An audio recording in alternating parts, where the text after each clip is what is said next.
3000.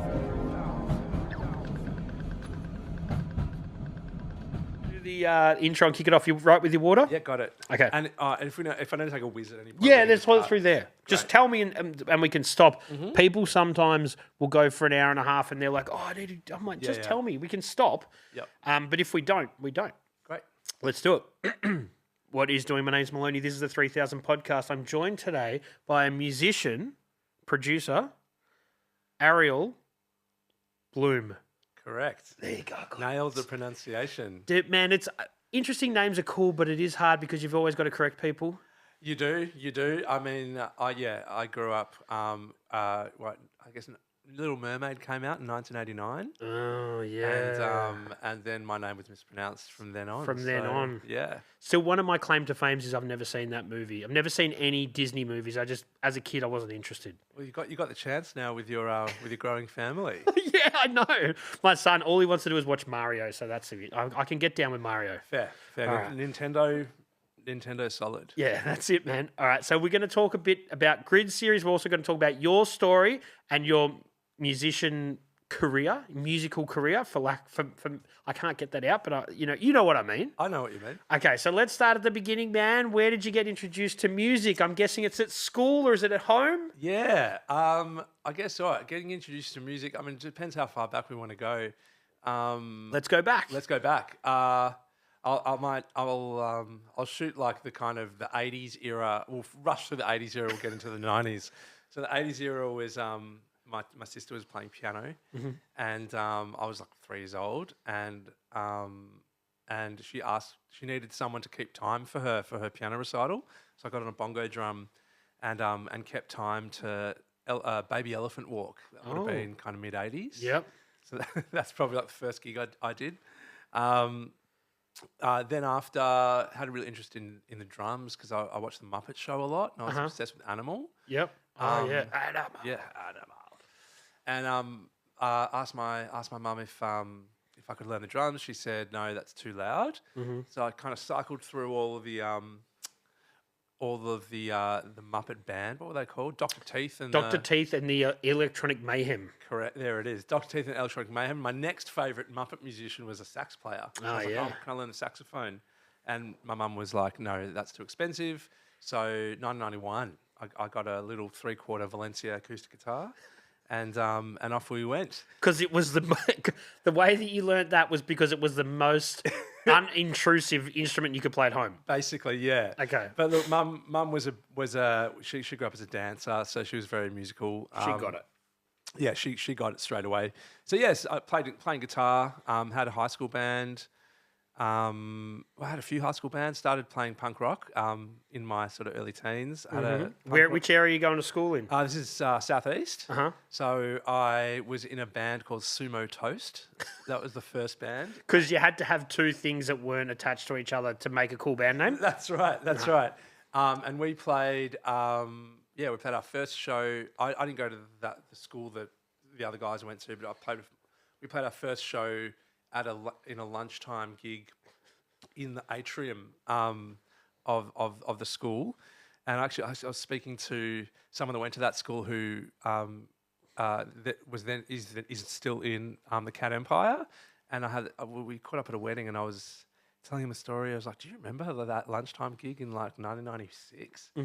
And it was like a full blown mosh pit. Wow. Yeah, lunchtime gigs. That was pretty fun. And that's in high school? That's in high school, like year 9. Then, then basically started a band playing like Red Hot Chili Pepper covers, as probably everyone did in the 90s, or anyone sort of into that sort of style of music, and did that, and then uni came around, and that sort of high school band turned to a new band. The same members, or a few moving here and there? Same members. There was a swap with a drummer, which is like every story of a band, right? Did you think about jumping back on the drums at all? No, I didn't know how to. I mean, I wish. I ended up having drum lessons like in my 30s. Okay.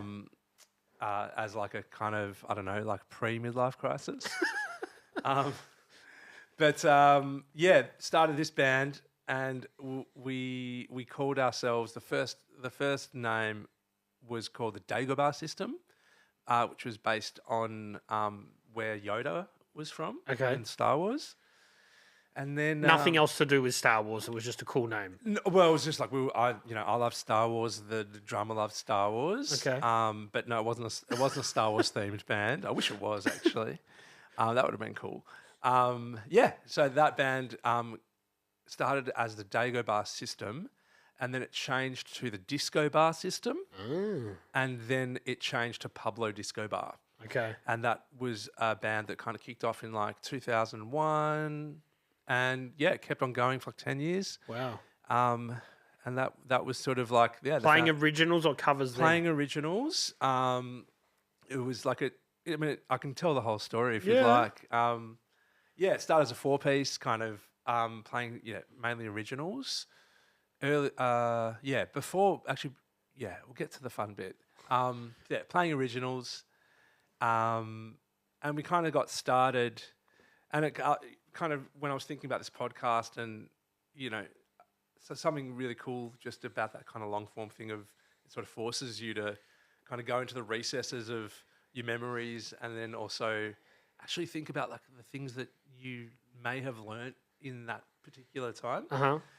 And it made me start thinking about all this stuff that I learnt in my 20s. But when you're in your 20s, you're not even conscious that you're learning. Yep. Stuff you're just like living and just being, and you're making decisions that are like possibly uninformed or... And they're shaping you without you realising. Totally, right? So, and I... And I think a lot about those early days and like the kind of decisions that I was making and we were making in our 20s and how that's kind of informed some of the mentoring stuff that I do today. So, basically the story goes, in the early 2000s, we started this band. It was a funk soul band because we love the Chili Peppers. And it started as a 4-piece and we started playing these shows.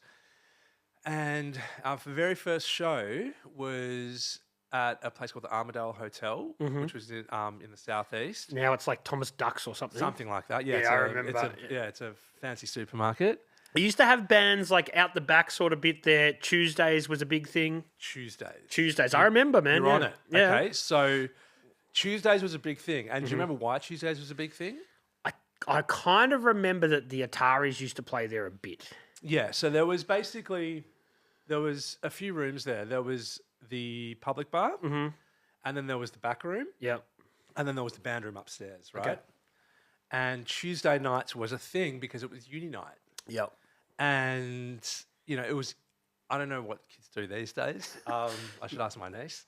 But like uni night was a big deal, you know, and you could show up to that pub and there's like 100 young people, like not just... like ready to party on a Tuesday. Loading up before you go to Toss the Boss as well. That was another big Tuesday. Where was that? That was down at Glenferrie Station, the Cheers night where you... Cheers! See, that was another Tuesday special. Also a Tuesday, and then there was the Thursday night, which was the 7 nightclub thing. So Tuesdays would roll around, and it was rammed. So we were like, we should get a gig here on a Tuesday. Because how cool would it be to play to a full room? So in that time, or in that kind of era of whoever was booking, the Tuesday night was actually an open mic acoustic night. And we were like, yeah, can we do a show? And the band booker's name was Dylan Liddy. Dylan Liddy now manages the Hilltop Hoods. Okay. Now, early days, he gave us this gig. And he was like, yeah, you can do it. It's an acoustic show, though. So it has to be acoustic. We're like, yeah, no worries. And we've just completely ignored the brief and just brought the whole band and just like, we were rubbish. Like we did not know how to play. But we just rocked it. And we rocked it because all our friends were there because they would have been there anyway because it was Tuesday night. And it just wasn't a hard sell to get your friends there. It just wasn't a hard sell. And it was a massive night. So Dylan, even though we broke the rules, was like, do you want to do it again next Tuesday? So we did it again the following Tuesday. And same situation. And then at that point, like it was absolutely rammed because there was very rarely like live music on the Tuesday. It was just acoustic singer-songwriters. Well, that's live music, but there wasn't a party vibe. So we kind of started this party, and it just sort of started to snowball from there, and it kind of went from this crowd that was already there to us repeating this kind of same thing a couple of times, and then the Armadale were like, would you do it upstairs in the big band room? Do it upstairs in the big band room. And we were like, fuck, that's like a big room, you know? But just because of that, the vibe that was happening, because it was just there was a social group and a community around it from the day dot.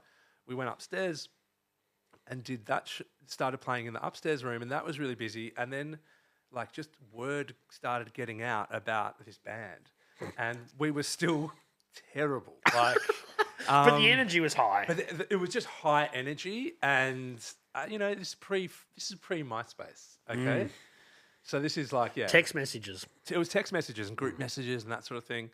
So this is all happening early. So this is 2002, and it's just like it's happening really, really fast. But again, it was kind of an era where there was no data, there was no anything, and just people would speak. Like, you should get these young kids. They bring a crowd. That's kind of what it wasn't. These guys are good. They were like, they'll bring people and they'll drink your beer. Which is important to the owners. Yeah, absolutely. So that's what started happening. Now, so we had this little community going, right? And then we got this. Then we got this show at a place called at the Espy, and it was booked by. We went from two acoustic singer-songwriter nights at the Armadale to 2 shows upstairs at the Armadale to a corner hotel. As you do. That was the first 5 gigs, and we got booked by this guy named Justin, and he played in a rockabilly band that lives on the Surf Coast, and they were called the Go Set. So we opened for the Go Set, and when we were not rockabilly, right? But like the word was out that like these kids will, the support act will fill the room because these guys were from the Surf Coast. So anyway, no one showed up. We were like, because it's not the Armadale. You stretch them too far to go to Richmond. That's right. So so that happens, right? And then, but then he sees, and we're like at that point in time like practicing heaps and trying to actually get a bit better because we can't believe how lucky we've been in this like first 4 gigs of ours. And then what happens is he gives us another show, and he's like, the Espy Gershwin room on a Friday night, and we're like, Espy Gershwin room, that's like the fucking big leagues. So we get this show and we're playing at like 8:00, and we get in there and we play to a completely empty Gershwin room. No one's come, and but we're like so revved up that we're playing at the Gershwin room that we play like we're playing a stadium show. But you're opening for another. We're opening for the Go Set. Yeah. And then we play like we just put it all on the line, play as hard as we can. We kind of pack our things up, go home. But what we didn't realise was that the band booker of the Espy in general, because we got that show off the back of another band, not through the booker. The band booker, her name was Trish, who's a total legend. Rest in peace. She's no longer with us, but she saw us and she's like, "You guys are great. You should open for the Offcuts on Cup Eve." Right. And we're like, "Are you fucking serious?" Yeah. Like this is like at like the peak time where they're like exploding. Do you remember the band? The I do. Offcuts? I've got the CD over there. So we opened for the Offcuts. So we're at like gig number 6 now, right? Yeah, because they were doing NPC stuff with live, like a little bit kind of like it's hard to fucking sort of put into words what they were doing. A little bit like Regurgitator, sort of. Yeah, but like it kind of had this rock and roll. It was rocky. It was like it's a bit more rock and roll. Yeah, and so we opened for the Offcuts, and like now we're playing to a completely full house. In the Espy front bar. Yeah, because they had Triple J love then. Big time. Yeah. So that's all happening, and it's all happening fast. So the other thing that's happening is, this idea of like, a community will follow you when you bring your party to a venue. There was another scene going on next to us, which was the ska scene. So amazing bands coming through that, like Incredible Dead Goons, who were like a doom ska band. Mr. Coffee, who were like a kind of straight up ska, but pretty hard as well. Another band called 99% Fat. This is just all happening, and they're all doing stuff at it was a venue in North Melbourne. For the life of me, I'll have to remember it. I'll have to think about it later. But it's a very, very like kind of, cult following type punk rock venue. Mm-hmm. And they were doing stuff. They're also doing stuff for SB. And I, at the time, was working at a call centre, working for NAB. And the sax player from Mr. Coffee worked at the call centre, and she was dating the trombone player from Incredible Dead Goons. It's very much a musical thing to do. You do a call centre job and then you sort of like phone it in, literally, and then go do your music and Well, there's going to be a lot of call centre stories while we talk. But basically, so her name's Miranda, and I became really good friends with Miranda, and this kind of like coming together of different friendship groups started to form. But they had their own community that was kind of going to their parties and their gigs as well. So we wanted to keep on growing the band and stop being as much Chili Pepper based, and wanted to be a bit more soul funk kind of old maturing school. a bit. Maturing, now we're 22. And we bring on, so we get a sax player first. His name's Sly, and then we add Matt, who was from the Incredible Dead Goons. And then suddenly we had the ska crew coming along to our gigs, and our crew was going along to their gigs. And then we added another ska player. His name was Thomas Correa, or the Rev. He joined, and things started to happen. Now, the reason I kind of tell the story is it's sort of like in that sort of reflection that I was kind of telling you about. I was like, what is like, if I could like say like what could be a really cool blueprint for like a young artist sort of trying to like get started? Like what were the things that I learned in that time? Because we were self-managed and were forever self-managed.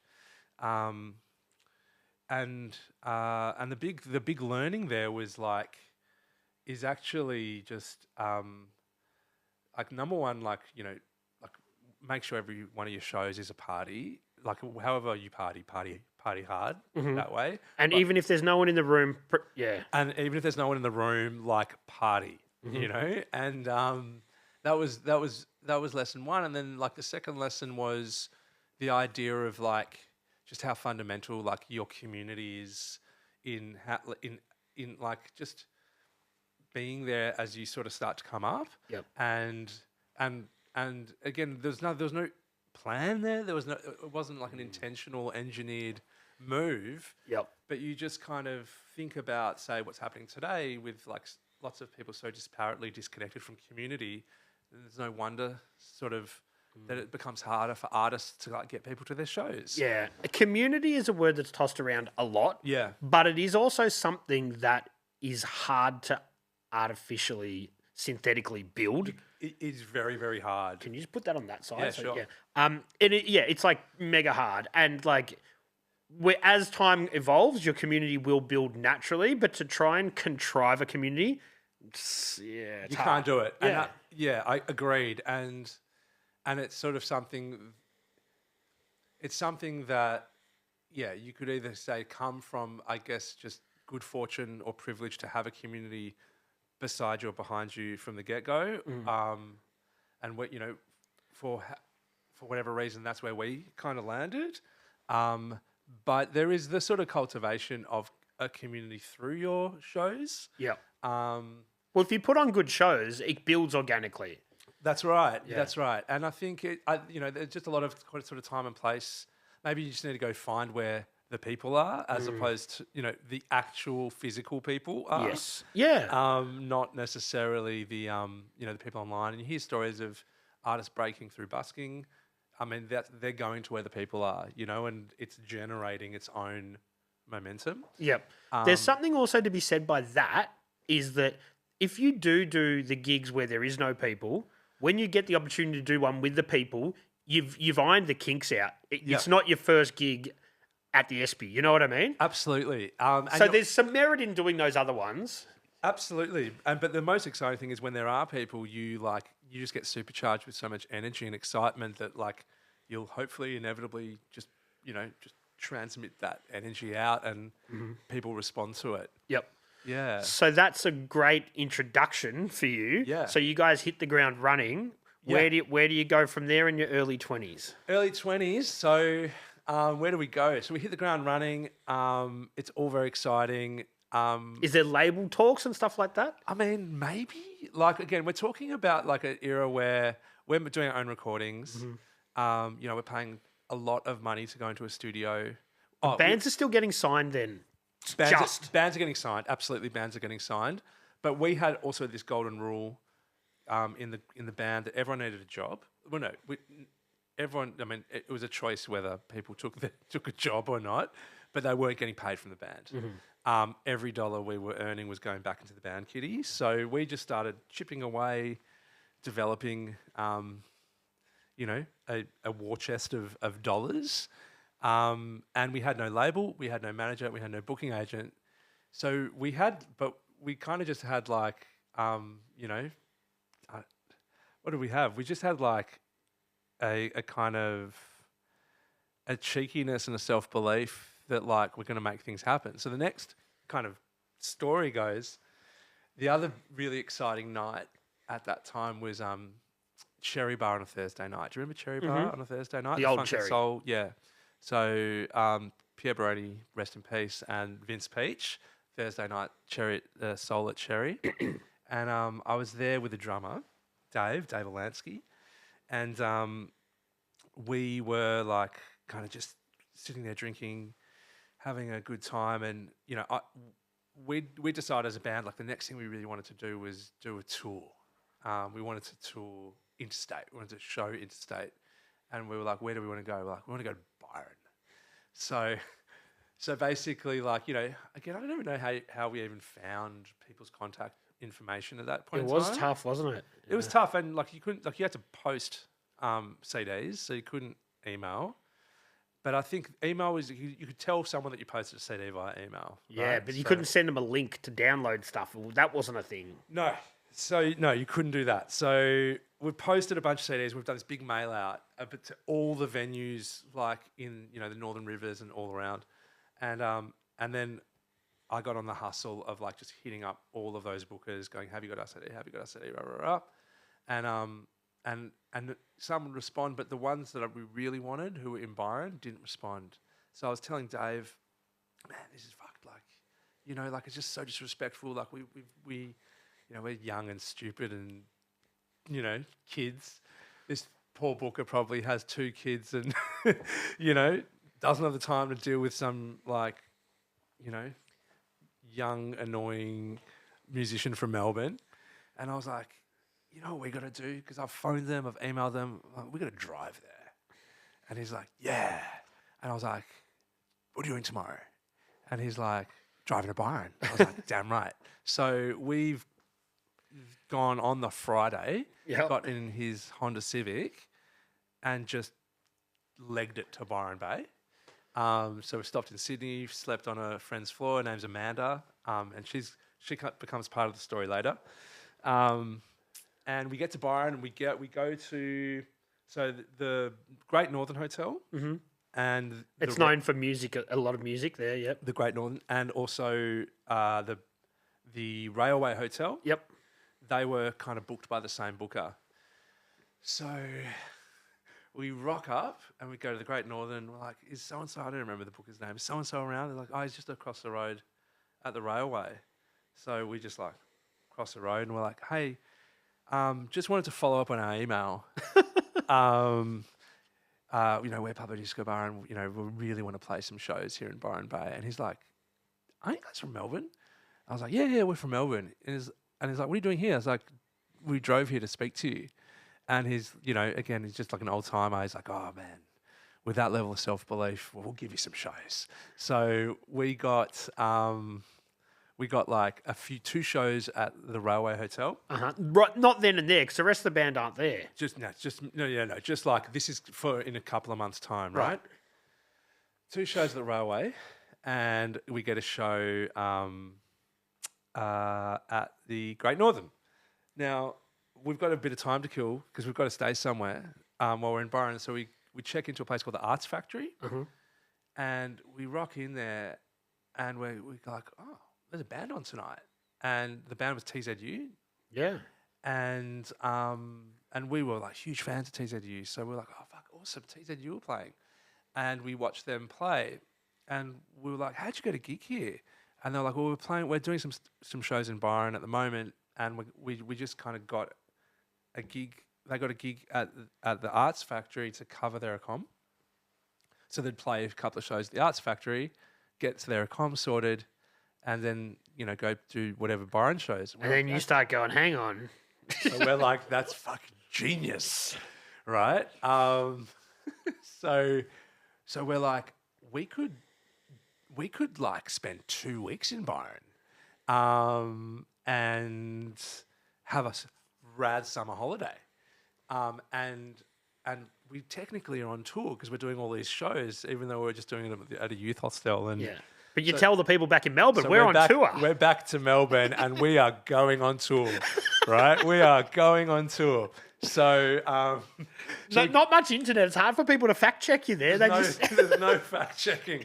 So we are officially a touring band, and things keep on going on, and then and we do our first trip to Byron Bay. We play this like hippie festival called Folk Rhythm and Life on the way over. Again, there's all these funny kind of threads that we might tie all together. Tell us, when you told the rest of the band, were they like? They were just like, oh my god! I was like, we got the beach hotel, we got 2 at the Railway, and then we're gonna. And I was like, I'm going to hit up the Arts Factory to see if we can do some shows for a comm, and then we can just stay in Byron. So everyone's just like, this is the fucking best news ever. Were the venues worried that maybe you're diluting your reach? So obviously this is pre-internet, so no one knows anything, right? But this is what happened, right? And this goes back to those early days. So again, there's no engineering and there's no like intention. But the first set of shows in Byron were at the youth hostel. So we rock in, and backpackers are like just looking for shit to do, and so we start playing like every second night, in our like tour. But basically, we're just hanging out in Byron Bay. We're playing every second night at the Arts Factory, going to the beach, having a good time, going to Nimbin, good times.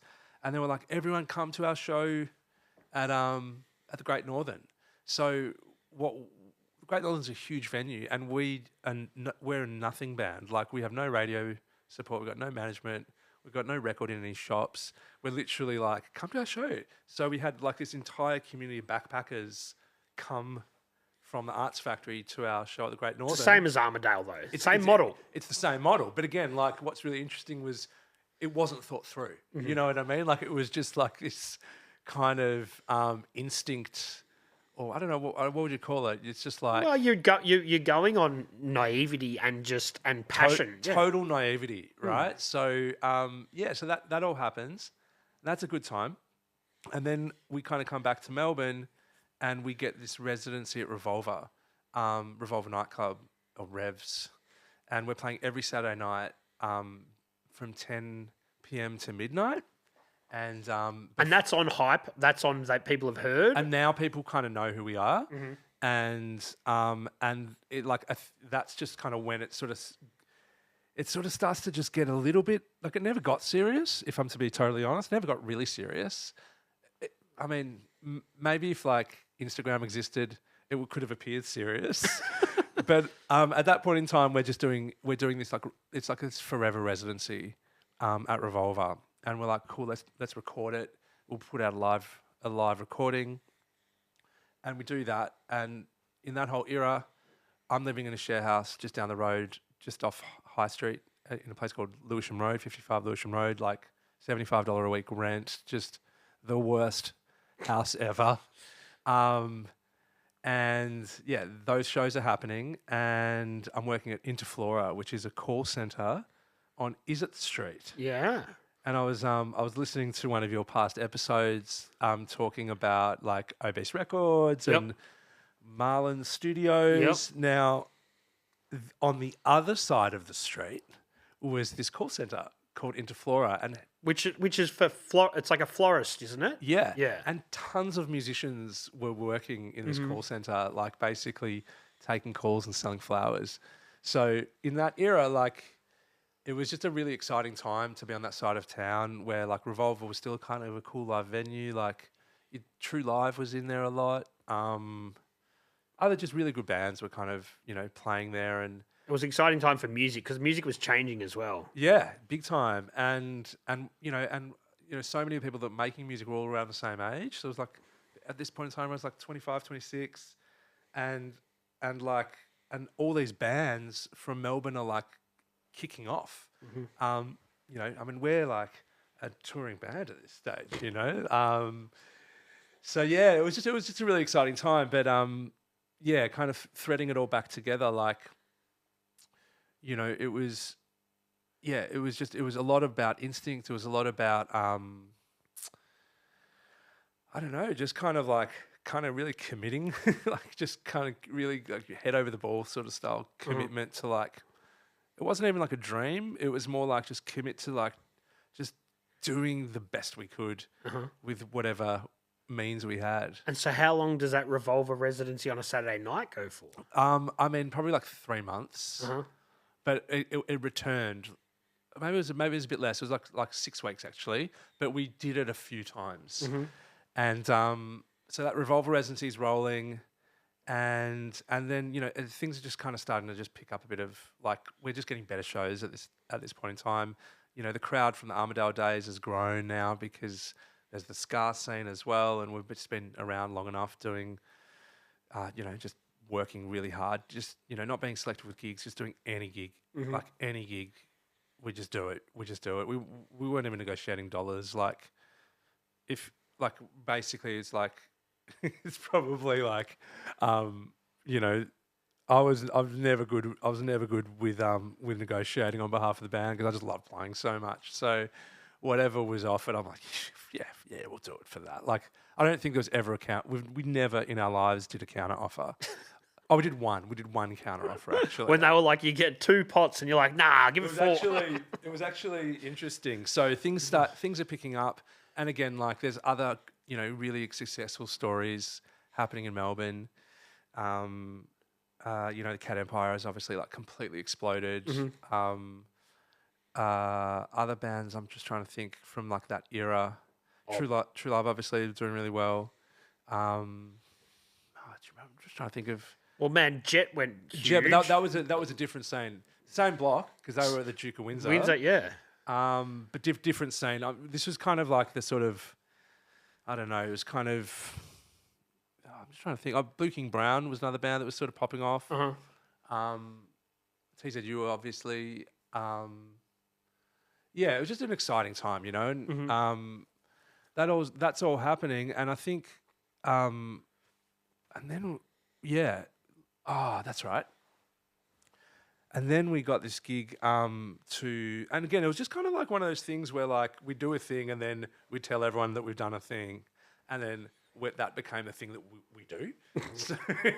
So, we got offered, now we're moving into 2006, 2007, and we got offered, there was this new festival called Melbourne Jazz Festival. It was like the first time it was in Melbourne.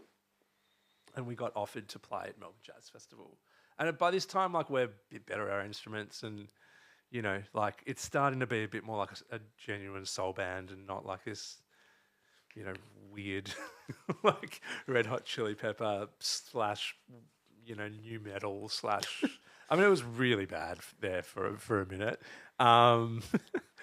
We get this gig and we're playing the Jazz Festival, and they say... And again, like we always saw things as opportunities, not as like a festival making the most of an opportunity. So they were like, "Can you play every day?" And we're like, "Yeah." Where? They're like, "Fed Square." We're like, "We're playing Fed Square every day." So 14 days of shows in Fed Square, right? Every lunchtime we're playing a show, And again, we're playing to no one, right? Like we're playing to people having their lunch, but now we're playing at Fed Square every day. And it was the first time we had any sort of real publicity. There was a publicist working for the festival. And they were like, we're going to fly you to Sydney for the Kerry-Ann Kennelly show. And for the audience, this is still pre-Facebook, right? 'Cause I think Pre-Facebook, we're in MySpace. right? So MySpace is a thing. So television gig, that's about as much publicity as you can get. Totally. And we're like, okay, cool, great, let's go. So we get, this is the first time ever the first time the band's flown anywhere, right? Because we drove everywhere, right? So they go, you're going to open for Kerry-Ann Kennelly and Kevin Rudd, who at that point was Getting ready for Kevin 07. getting ready to start the campaign. Yeah. And we're going on to Kerry-Ann and with Kevin Rudd, and again, this is where like we don't have a manager. We just don't know. What we assume is, okay, cool. We're just going to bring all of our instruments, and there's 8 of us, and we're going to play live, because there is no track, right? So, and that's just the demand that it's not even a demand. It's just like what we do, right? So, I'm sure the poor publicist who was running the jazz festival had a major issue that they needed to get over the line. But we're operating under these expectations that this is like a TV live-to-air live gig at 6 a.m., right? Like a funk gig at 6 a.m. So we roll in and, we're just going to do our thing. And we play live, and it's like a one-take thing. And we play live and it's done. And it's great. We've had a great time. We sort of fucking around running around like the TV studio, taking lots of photos in different sets when people weren't looking. And Kevin Rudd was doing some weird sausage sizzle outside. It was just so fucking weird. Anyways, we play the gig, and then we start talking to the crew, and they're like, "We have never done an 8-piece live band." Live to air with no delay or anything ever on TV. We're like, oh, that's pretty cool. And they were just big fans, all these old TV guys. We're like, that's cool. Off we trot. Now we're on television, and it still actually exists on YouTube. It's a pretty funny clip. But I think Kevin Rudd actually announced, or the campaign started that week after, later that week. So that was pretty exciting because then he became Prime Minister. For sure. But yeah, so we're kind of multiple gigs at Fed Square. Now we're on television, and then and it's just kind of all happening, and it's just kind of this clumsy. It's a completely clumsy, ill-designed kind of adventure. But it works. But it worked, and going back to the kind of negotiation thing, which was again a really funny story, but I guess there's lots of people in their 20s, you go through bouts of mental health or whatever. And I kind of started getting really anxious. And we got big anxiety. And we got approached to do Fed Square on New Year's Eve, which was just the biggest gig in Melbourne. Yeah, it's and chaos, I'm like, man. I cannot do that gig.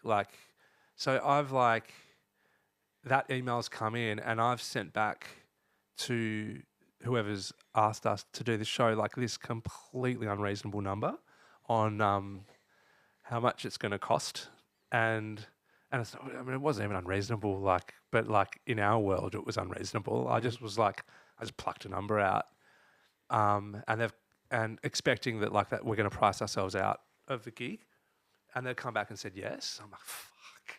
So now we're doing Fed Square on New Year's Eve. Luckily I got over my shit, but that was a real good learning about negotiation. Well, New Year's Eve's a different ball game, man. Yeah. Even from just the DJ perspective, there's been times where people were getting that are just average Joe Blow DJs are getting $500 an hour. I've been that guy. Yeah. Yeah. I came back after some travel years later, and I needed money, and I just was like, I will DJ at your at your bar for I wasn't even DJ. I didn't know how to DJ. I was just put on my mix CD. Yeah. Make you $500 an hour. That's it, man. Yeah. So you guys did the gig and it all went well? It went well. It was great. Good times. And then it was just kind of like we sort of at that point in time kind of knew sort of what we were doing, and we're banking all that money in the band accounts. So we were like, well, let's keep on touring. So we did like shows all around the country. Went to Western Australia, tried to do Sydney a bunch of times. That didn't work, at least in that moment in time. And then what happened? Then we went to Canada. Now you're an international touring band. Yeah, international touring band. Yeah, now we're an international touring band. And again, like the bit that like it's all the same kind of thinking, in the same way that we were like, we want to go to Byron because we want to like hang out at the Arts Factory. We wanted to go to Canada because our lead singer, his girlfriend was in Canada and he was going over to just hang out with her and be with her. So we're like, we'll all come. So like he was going over, so now like we're all going over. So we put together some kind of tour there and played like this festival called North by Northeast, which is like the South by Southwest, but the Canada version. Mm-hmm. That was good times, and yeah, just kind of all growing, but it was sort of like just following our nose, seeing what could happen, and just sort of like being really good at telling our own story whenever we had our wins, really. Yeah, and because then social media comes along. Yes. So, and you guys have built your community, real life, on the ground, on the feet on the pavement. Feet on the pavement. But then this whole new thing comes along. Did you guys adapt to that? I mean, MySpace to a degree. Like MySpace was cool in that like you could tell people about your gigs, but again, like it is such a new technology that there's no one. Like now people like, maximize your this on the, we'll teach you how. Like no one was teaching anyone how to use MySpace. Well, no one knew. No one knew. No one knew right? where it was going. No one knew where it was going. So, but I think MySpace was like a kind of a really good tool for us, especially linking with other bands and like messaging them and stuff. And then we started a Facebook page, and I was really anti-Facebook. I'm never getting into social media, but I was managing the band's Facebook, and so we had and we weren't really doing much on Facebook, and it just slowly became my person, because you didn't have band pages then; they were just pages. Yeah. So it was the Pablo Disco Bar Facebook page that Arik was always logging into, and then it just kind of became my Facebook page, and then I changed the name, and changed the profile pic. That was my Facebook page, and I don't think we had Facebook anymore after that.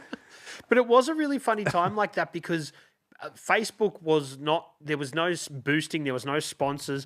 It was just the algorithm, if there was one, was just, if you post, people will see it. If it's popular enough, more people will see it. Totally. It was. And the word content wasn't a thing. You just posted photos. You posted photos, and you also added really long explainers on the photos. I don't know if you did that, but like everyone was still in photo album mode, where you'd print your photos, and maybe one day you put them in a photo album and you put little dumb captions on the photos. I look at my early Facebook stuff, and there's just these fucking just bad in jokes under each photo, and it's just it's a weird time. But in a touring way, that's where people knew we were touring, and that's where we were able to, again, it's not engineered. It's just we're just kids in our 20s just sharing the shit that we're doing. Mm-hmm.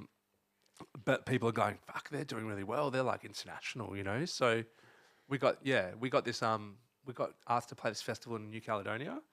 And yeah, I remember when I go back to the old photo albums on Facebook that are now on my account, that photo album still exists. So there's actually not much.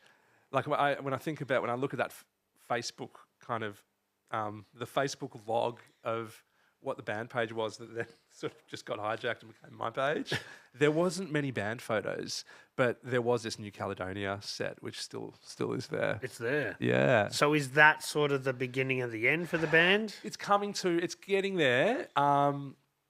It's getting there, where the Canada thing was a tough slog, in that we actually did really well. We made money when we went over, but it was kind of it was cool to have done, but because there was no strategy and we weren't really particularly thinking about making money, and everything was more money to do more fun stuff. like there was sort of like anticlimax to it. Like we did it, and it took a lot of work, and it wasn't like we're going to plan to go back. Like Canada was done, international tour done. You know, New Caledonia, Pacific Island tour done. You know, what's next? And then the what's next bit started to become like a bit of a weight. So I think we were like, what's next is we're going to do a debut album. And we did a debut album, like a full album. And we hired Sing Sing Studios for like 10 days, which was just crazy amounts of money. Yep. But, you know, we'd saved all the money up to do it. And, you know, but you know, just because we were like, I don't know what it was, but like it started to become work. And for some, it suited them because that's what they saw their lives to be. But other people were like, actually, I don't want like this. I kind of want to just do my, you know, my job and, you know. Yeah. The muso life's not for me. The muso life's not for me. But we persisted. And, yeah, we persisted. We did the album. And then we'd kind of spent a lot of money on doing the album. We'd gone a bit into debt. And we needed to, like, actually, like one of the band members lent the remaining money that we needed to. He had a real job, right? So like, and we were on call centers, but this guy, he had a real job. Yep. So he like lent the band a bunch of money to like finish the record, but we owed him money, so we were like, well, we have to pay him back. And you know, like loaning money in your 20s is like, I'm loaning you money, you need to pay me back next week. Yeah. You know, you're not paying them back in a year. So we're like, well, we've got to do a tour. So we started like touring for cash, which was the first time we'd ever had that as a guiding principle. Yeah. It was like, we need a tour to pay back our buddy who paid for some of the record. It becomes work because, It became work. So and it became like hard in that, you know, we got this gig at a place called the Mac in Sydney.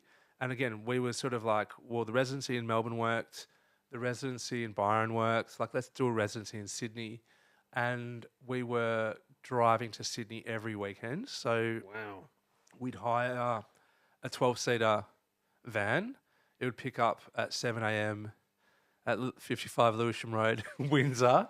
Everyone would roll to the house, and we'd get in the van. We'd drive all day, get to the gig Friday night, play, and then we'd find another gig somewhere else in New South Wales, like Wollongong or Illawarra, like just somewhere that's outside of Sydney to do a second show. And that really grinded us, you know. Like it was cool and whatever, but like things were starting to kind of turn, you know, like A bit of infighting. yeah, a little bit. Like, I mean, it wasn't so much infighting as just like, you know, we were like, everyone were partying hard and that was fine. Less so much infighting as just kind of a bit of a drag and different. The novelty had worn off. Sorry? The novelty of The novelty had worn off, and like, there were just, again, as I said, there was sort of like different aims and goals. There was some people that just like, you know, just wanted to keep. And you got a lot of members too. And there's 8 of us in the van at that point in time. So some of us are like, you know, we want to keep on going. We want to go back overseas. You know, I was in that camp. You know, just what's next? What's next? What's next? Others were like, oh, can we just do Melbourne shows and just like, you know what I mean? Like, why are we killing ourselves? Yep. And kind of that was starting to start happening. But I think it was just aging as well. Like, we got, you know, at this point in time, we're like 27, 28, people want to do other shit, you know? Like, I mean, every single person at that time wasn't doing the overseas travel, wasn't doing the go find yourself trip. Like, there was a lot of sacrifices that were getting made, and it started to become this, like, a bit of a drag that, like, every now and again a member would go away for a year, we'd have to find a replacement. And it just, yeah, it's that thing of, like, the graduation from, like, being a kid to being like a young adult. I think that was really the thing. Yeah, 28's a big one. Yeah. Why do you say that? I think that it's depends on how deep you go into your woo-woo sort of stuff. But the 7-year cycles, 7, 14, 21, Was 28. that Saturn return? Yeah, so it's, I don't know. And it's also, you're 18, you're an adult. Yeah. And then you're 10 years after that, and then you kind of have this realization, I'm going to be 30 soon. I don't know what I'm doing. In our 40s, we go, what are you worried about? But when you're 29, you're like, you're panicking. You're like, I'm going to have to be a real grown-up. Not a 20-year-old grown-up, a real grown-up. Totally. And I think that was happening to all of us. And it was just starting to become like, it would just become a heavy weight, and doing a show, and then you kind of get the offer to do 4 nights at Revolver, and you're like, ugh, like, kill me. We don't want to do that. We want to do like one big show at Northcote Social Club or whatever. And also like, the times have gotten ahead of us because we weren't on social media, like, we weren't that group. Yeah. And the other thing you got to remember is your core feet on the ground audience are going through that maturity phase as well. Correct. Very, very, very good point. They stopped coming. Yeah, and that's when you would kind of get the oh, you guys are touring, you guys are playing a Revolver, that's cool. To you guys are still doing that? Yeah. Again? Yeah. Right, yeah, 100%. I never thought about it like that, but you're totally right. I mean, yeah, everyone grew out of that era, so that was kind of that. Yeah. I mean, you're spot on. That's a really, really good point. Like, everyone was like, yeah, I don't go to Revolver anymore, man. Like, that was 5 years ago. Yeah. So that's all happening. We're getting towards like 2008, 2009. We've done the record. So the album, Yes. you have to pay back someone. We've got to pay back someone in the band. So you release it. Do you have a plan? Do you have any? Yeah. So we got to pay someone back in the band. We're doing these tours to Sydney. We do have. We finally got like our first bit of like sort of pseudo management or like label interest. We were out through Inertia. Mm-hmm. So Inertia was like the big distributor, one of the big distributors at that point in time. But no one's putting any pressure on us. Mm-hmm. And it's a funny time for physical music as well because people are downloading a lot. That's right. The resurgence of records hasn't come back. Yeah, well, no, we're not even in the vinyl stage yet. Oh, I did miss a really, really important story though. Yeah. Can I go back to Canada? You can. So we were super like obsessed with the Daptone Records crew, like Shannon Jones and the Dap Kings. And we made an EP at some point. And again, this kind of is just going back to that sort of like just taking some kind of weird risks. We just used the Byron Bay method in this regard. But we made this EP. This is before the album, and there was this amazing article that was put together by the main producer of the Dap Kings. His name's Bosco Man Gabe Roth, and he wrote this like manifesto of how to record soul music, and it was called "Shitty is Pretty," and it was this like PDF, and it was like just this rule book that you had to follow. So like it was like you can only have 4 mics in the room. The drummer can't do any fills. They've got to be like, it was just this really interesting manifesto, right? Did you believe it? Completely believed it and bought into it entirely. And we made an EP based entirely on that manifesto. So, and the last thing was you needed to print it to vinyl. And we were like, fucking, all right, let's do that. So we did. And we got our vinyls back. And at that point in time, there was a records shop a couple of doors down from Lewisham Road, which was run by a DJ called John Idem. Yes. Remember him? I'm talking to him today. Get fucked. He's coming on. Yeah. No way. So was this Licorice Pie? What? Yes. It No, was. no, it wasn't. Which record store are we talking about? On It's on High Street. Yeah. It wasn't called Licorice Pie. No, because where's Lewisham Road? Is that? It's between Williams Road and Chapel Street. Yeah. It's a little shop. On which side? It was on the side that was heading The St Kilda side or the South Yarra side. It was on the St Kilda side. Yep. Okay. Yeah. Okay. Yeah. So John Idem is the guy, and so So we sell him the records, right? And he's the biggest record collector in the country at this stage. Yeah. So we sell him the records, and he's just like they're on spec or something, and basically John Idem's got our records. So we're like, fuck yeah, royalty. He was royalty of that, in that era, especially in soul music and vinyl collection and whatever. So he was selling our records. That was really exciting, and then we were like, we need to send this record to Daptone Records, and and explained to them that we followed the manual. So I think I see where this might be going. So off we go to the post office. I send the record to Daptone Records and start emailing them, right? Emailing/harassing. And I was just hitting them up, and I was like, listen, have you got a record? Have you got a record? Have you got a record? We hear back from Neil Sugarman, who's the other head dude at Daptone. And he's like, we got your record. We think it's great. Well done, And then I was like, oh, amazing. Just wanted to share with you like a story. Like it's my dream one day to like, if ever, I could just find a way to get to New York and camp outside of your studio in Bushwick and one day get the call to be a session player on a Daptone record. My dream would come true. And Neil Sugarman writes back and he sends a picture of the studio in Bushwick and he's like, good luck pitching a tent on that concrete. But, it's really sweet of you. And if ever you're in New York, hit us up. I'm like, that's an invitation. Yeah. That is an invitation. So that would have been in 2005. And the tour to Canada was in 2007. So I'm like, still got that fucking email. I print it out. And I'd fly.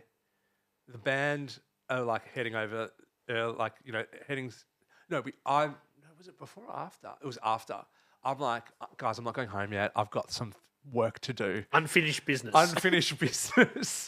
So I get a train. I get a bus. I got a bus from Vancouver to Seattle and a plane from Seattle to New York. And I'm like, I'm going to spend a week in New York with the sole purpose of meeting the guys from Daptone Records. But you do have somewhat of an invitation. I've got something, but it's 2 years ago. And it was a bit of a throwaway comment. Right? So I print out my fucking email as my evidence, because that's what you did back in those days. And I've also done my research to make sure that they were in New York. So I'm looking at the Daptone schedule, and I've got a feeling that was sort of planned with our tour. I was like, we got to do it. Daptones are like, when everyone's like, what the fuck are you talking about, man? I'm like, we got to do it. We got to do it in this month. So, anyways, so they're not on tour. They're like, if they're gonna ever have been in New York, they're in New York at the moment. So I head off to Daptone Records. I've got like the driest mouth. It's like it's middle of summer. I'm so fucking nervous. I'm sweating. It's just all happening.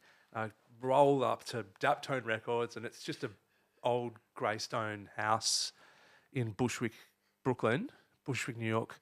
I knock on the door, and just one of the staff opens the door, and she's like, "Who are you?" I'm like, "Oh, Ariel Blum. I emailed Neil like 2 years ago, and he said if I'm ever in New York, I should come and visit. Here's the email." Did you give her the email? And she's like, she's like, "Let me get Neil." So he comes to the front door. I was like, oh, yeah, man. Hey, great. Come on in. And he goes, Pablo Disco Bar, right? I'm like, yeah. He's like, man, I was playing your record like yesterday to this guy, Rusty, who was the drummer from UMI. I'm like, the drummer from UMI's had a record? That's amazing. Because he apparently lived in New York and paid a visit to Daptone. Anyways, he's like, come on in, man. Gabe's just in the studio with DJ Vadim, and they're listening to the Budas 2 record on the tapes. I'm like, are you fucking kidding me? Yeah, all right. So I go into the room and got to basically listen to like the original tapes of Budos Band. Do you know Budos Band? No. It's like a doom Afro band, doom Afrobeat sort of vibe. And I got to listen off the tapes, but it was sort of utilizing the Byron Bay maneuver. Yeah. Well, this is the thing. People aren't going to open the doors for you if you don't like knock on them, and you're knocking at the door. Literally, I'm literally knocking at the door. But you are using any little foot in the door as let's take this opportunity. Totally. Where a lot of people would be like, oh, what if we do that? They may not like us, and they're too hesitant. You can't hesitate. That's right, and it's just raw dog, fucking I don't know what it. Cojones, you made it happen. Yeah. So anyway, that was a really cool experience. Did they invite you back again? No, I mean I think they were just polite. I mean I didn't try and sell them on anything. Yeah. I was just like a fan and just so excited. They invited me to a show.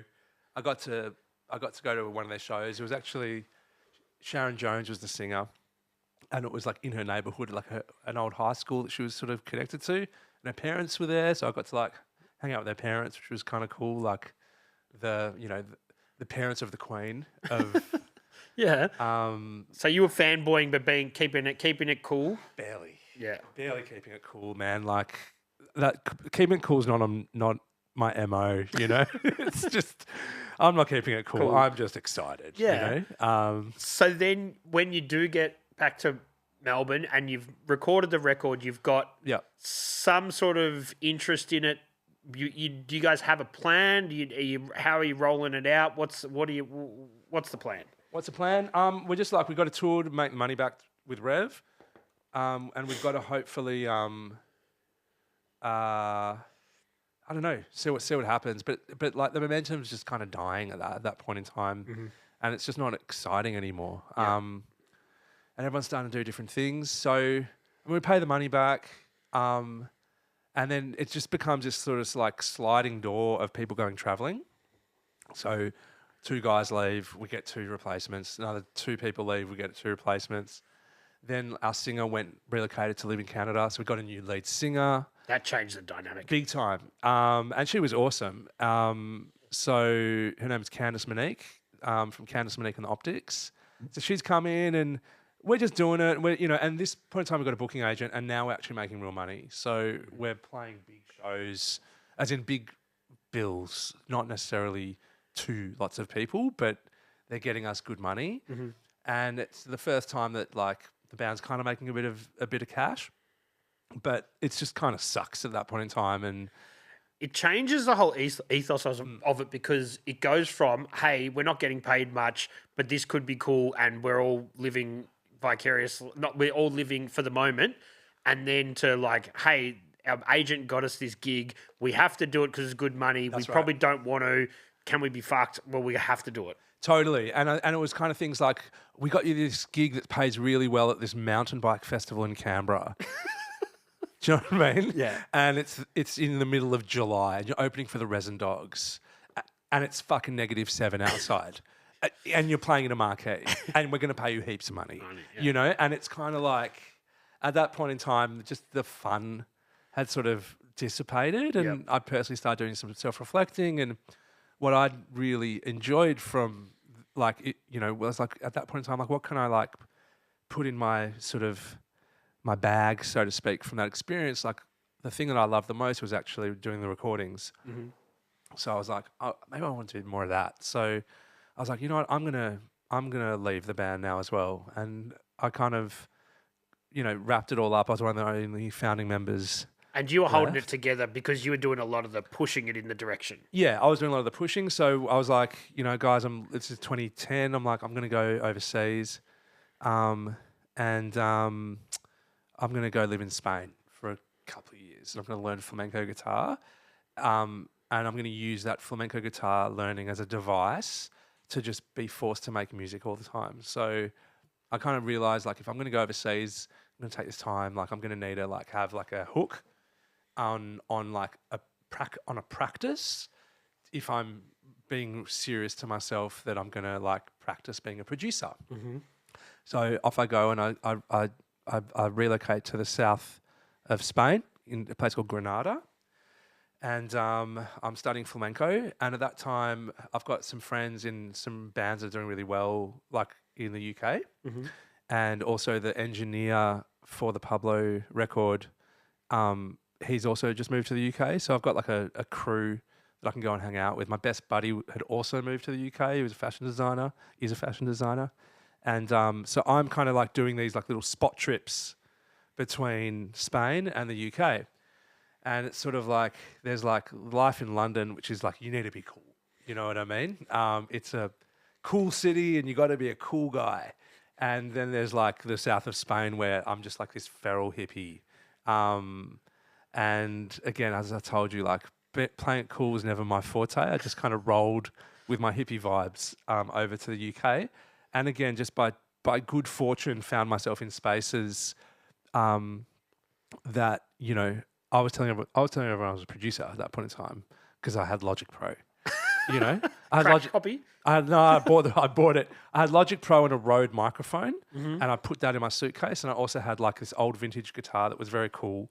It's called a Silvertone 1448, like an old guitar from the 60s, and a shitty Motu 8 preamp, and everything could fit in this one piece of carry-on baggage. So I just would roll around London with my carry-on baggage. Did you have headphones? Had headphones. Okay, yeah. Had It's headphones. important when you're a professional producer. Oh yeah, you got to have them. Bought them duty free on the way out, and I got to London. I was hanging out with my buddy who was an engineer and doing really cool work. He was working with the Kooks and some big name acts, and he was also working with a woman by the name of Isa, who was the collaborator of Florence from Florence and the Machine. So When you say the collaborator. so Florence and the Machine is Florence and the Machine, and that's Isa. Yep. Okay. So they were a 2-person writing combo, Uh-huh. and a band was built around them. Wow. And so Isa was carving her life out as a producer and producing other artists, and also being like a mega rock star. And she had this like kind of like this spot in Crystal Palace, which was above like a bookstore or something, but it was like basically in way worse. Not this place is great, all right, but like, yeah, this is Club Med compared to the space that she was in. But that's where all the Florence stuff was getting written, right? That's where it was all happening, and she's like, she had to go to Glastonbury. She had to go and headline Glastonbury. Wow. Right, that's what she was doing on the weekend, as in like tomorrow, and it's hot. It's the middle of summer. The World Cup's on as well, and I'm a mad soccer fan. So I'm just like, this is so exciting. The World Cup's on. I'm at Is a Studio. The 2010 World Cup? 2010 World Cup. The Vuvuzelas, was that the one? That's yes, and also Spain won, and I was living in Spain at the time. Yeah, Another wow, story. that would have been crazy. Yeah. Awesome. But basically, Isa says, she's just she's just busy woman, right? And she's got this like track that she's been doing with this woman named Nancy, and me and my friend Russ, who's the engineer that relocated to the UK, who was working with Isa as an engineer. She's like, hey, can you guys just finish the instrumentation on this demo? So me and Russ are like, fuck yeah, let's do it. So we like worked all night because we loved staying up all night. We'd had all that staying up all night stuff happening in the Pablo days. So we were like dialed in to working our asses off. And if you're in London, it's easy to stay up all night. yeah, also true. So we stayed up all night and like finished this demo, and it was done. It was cool and it was great, and Isa loved it, and we're like, fuck yeah, awesome, and this could be a thing. We're like, this could be a thing. And then Isa's like, oh, I need to go to Glastonbury, and Russ is like, oh, I need to go to New York because I'm working with the Kooks. And Isa's like, oh fuck, but I've got all this work that I need finished, and there's this Florence demo that needs this and that, and then Russ, just like the best friend in the world, is like, I reckon he'll do it, and I'm like, and he's just like kind of like, noodling me under the table, just say yes, because in my head I'm like, I don't know how to use Pro Tools. Everything's on Pro Tools. I'm a Logic guy. I'm like, what the fuck am I going to do? Yeah, I'll do it. Okay, cool. So I get the keys to the studio, and like I've got like this really rough vocal of Florence, and I'm like, oh my god, like that's her voice, like, and I'm like looking at the file, and I'm like, I've got to make something from this vocal and these set of chords. That's it. They've given you no more. They've given me no brief, right? So I'm like, that's good news, because I don't have the chops to do anything at the level that they're working at. So I've got to go all the way in another direction. So I'm like kind of asking Isa, I'm like, what's Florence listening to at the moment, right? And like that Black Keys record had just come out. So this Black Keys and blah blah and all heavy stuff, and I'm like, okay, cool. So I'm like, okay, I know what I'm going to do. And there was another engineer who was also living in London, and I was like, his name is Dan, and I was like, I might need some help, like, on this. And it's the middle of summer, and basically I'm like, I've got 3 or 4 days, and I'm now living in this like loft in Crystal Palace, and I'm just gonna do like this fucking super dirty, industrial kind of if I do anything that's kind of is meant to sound like her, I'm not going to be anywhere near hitting the mark. So I'm going to do something that's so outrageous that maybe someone hears something cool in that. So we did this like we got chains for like the snare drum, and it was just bonkers. And the World Cup's happening, so I got the telly on, and that's all very exciting. And I'm flicking between that and Glastonbury, and I'm seeing them play live on the telly. I just burst into tears, going like, "What is this like? Like, what is going on? Like, what is this cool? This cool life? Just to be making music and just having a cheeky crack, and I do it, and like I'm like, hopefully they like it. I never heard back from them ever again, which was fine, but I had just worked with Florence and the Machine, right? Yeah. So did you think about giving them multiple different like? Yeah, I mean there were 2 versions, but that was it. And that song ended up becoming they used nothing of my ideas, which was fine. But that became like the big song in the Snow White soundtrack. Oh, okay. It's a fucking great song. I mean, I still prefer my version. But of course, off I go back to Granada. I'm like, rolling into Granada, having just like worked with Florence and the Machine. So everyone in Granada's like, this fucking hot producer's living in Granada. So I just have a great time in Granada. It's good times. Completely immersed in music. Come home. Mum, I got some terrible news. My mum was very sick, so I had to come home. I didn't really have a ticket home. Like, in retrospect, there was some good fortune in so much that I needed to come home because I was just sort of just hanging out hippie style in Granada. For money, I was a tour guide, teaching English, just whatever could fucking make ends meet. I came home and I'm like, I'm a producer that's been living in London and Spain, and I've just did some work with Florence and the Machine.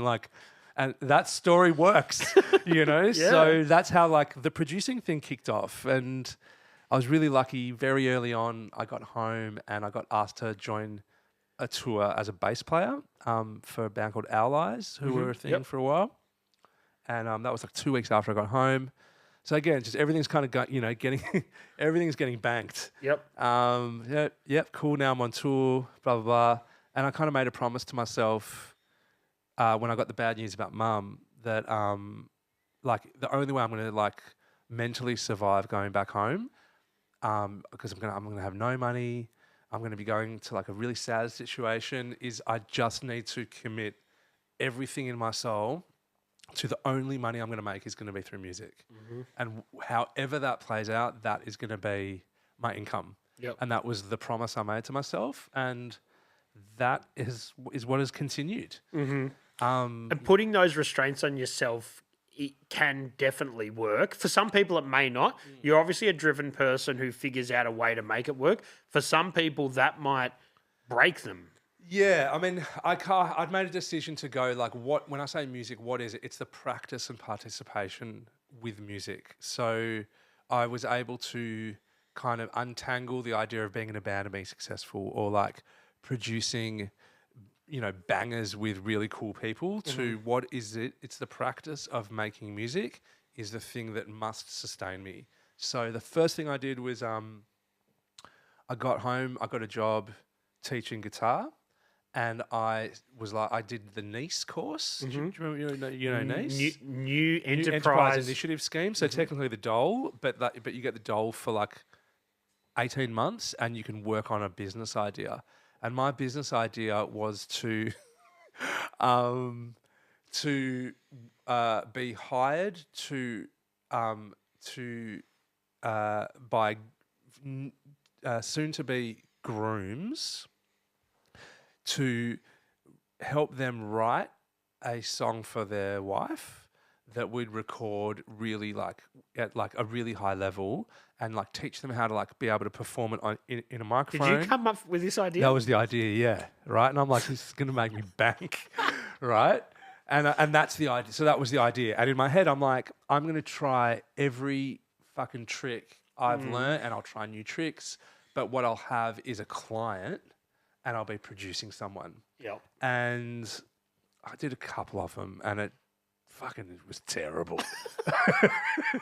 Like, absolutely terrible. But you got the money, the grant money. Yeah, but I got the niece money, right? Yeah. So at that time, I was still kind of, I'd see people on, now Facebook's a real thing, and Instagram is just coming up, and I'm finding out who's like the cool, hot new singers.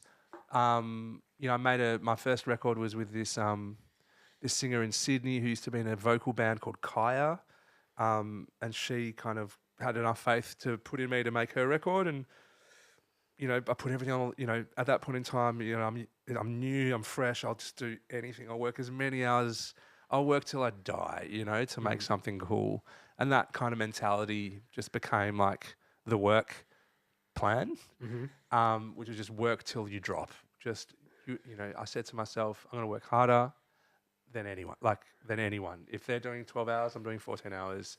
It doesn't, that was kind of like this kind of weird sort of pep talk that I was giving myself. But it was kind of working, and I was sort of like, I was getting better, I was improving, and that's kind of like that move into production. So to then go to the bit that I told you I'd link back to. So remember we're talking about that drive to Byron Bay where You slept on someone's floor. correct. So that someone was now a pub manager at a pub, and she's heard I'm back in town, and she's got to put on some shows, and she hits me up, and she's like, "Hey, so I also started a grunge band as like a kind of purging project for like the shit that I was going through." So that was happening as well. And she's hit me up and she's gone, "Hey, is Pablo Disco Bar still playing?" And I was like, "No, that's done and dusted." She's like, "I want to like just start getting music in this pub." What pub was it? 'Cause I It's love the this. Elstonwick Hotel. Okay, yeah. I was very familiar with the Elstonwick Hotel. Oh, cool. I lived down the road and I spent many, many days there.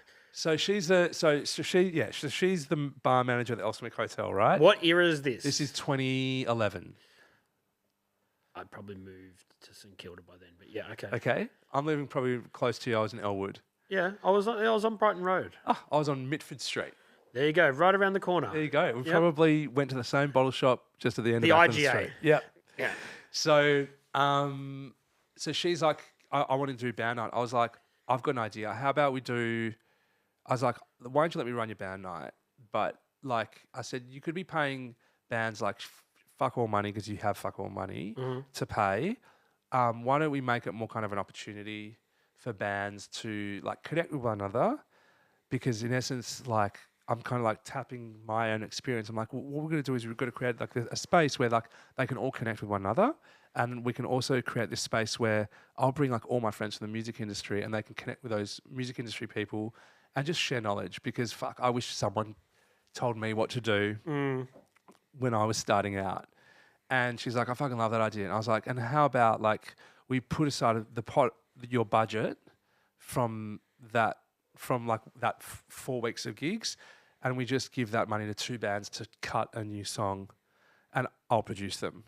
And she's like, yeah, great, let's do it. So I'm like, she said, what are we going to call it? I was like, we'll call it Grassroots Indie Initiative. Sorry, Grassroots Indie Development. Okay. And I'm like, yeah, that's a fucking cool name, right? So it's called Grassroots Indie Development, and we do our first series, and we do it. And like, I think like the most promising band from that kind of time was just like, they were awesome. They were called Razors of Occam, and they were this like hardcore goth industrial band. And I got like a budget to go away and record with them. And The Elstonwick punters would not have loved that though. Nah, they didn't. Old Steve-O sitting at the TAB would have been like, what is going on? What is this rubbish? But we get the budget to do something, and there's other great singer named Natalie Hayden. She's no longer working, but she just had this beautiful voice. She sounded like Sarah Blasco. I was like so enamored by the way she sung, and I got the budget to make those 2 tracks.